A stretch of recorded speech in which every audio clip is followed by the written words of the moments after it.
Living wage sa halip na minimum wage. Itong isinusulong ng Trabaho Party List at sinabing tututukan nila ang pag-adjust ng provincial rate ng mga sahod ng manggagawa upang sumapat sa kanilang mga pangangailangan. Narito ang buong detalye sa ulat ni Edniel Parosa. Tutukan ng Trabaho Party List ang pag-adjust ng provincial rate ng sahod ng mga manggagawa upang maging sapat para sa kanilang pang-araw-araw na pangangailangan. Ayon kay Attorney Michelle Espiritu, tagapagsalita ng Trabaho Party List, sa halip na minimum wage, dapat ay level ng living wage ang ipagkaloob sa mga manggagawa.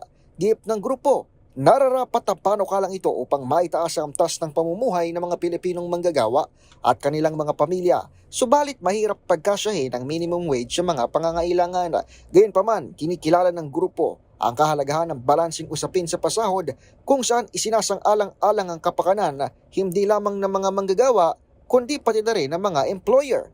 Paliwanag ng grupo, hindi naman sa paraang panggigipit ng mga employer ang gagawin upang makamit ang living wage, sa halip ay pagpapalakas ng iba't ibang sektor ng ekonomiya para sama-sama ang pag-unlad ng mga negosyante at manggagawa.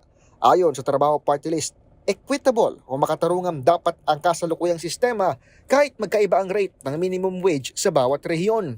Para makamit ito, mahalagang tutukan ngayon ay ang tamang pag-set ng minimum wage sa bawat area upang matiyak na ito ay angkop at patas. Para sa MBC TV and Network News, ito si Edniel Parosa. Una sa Pilipinas, una sa Pilipino.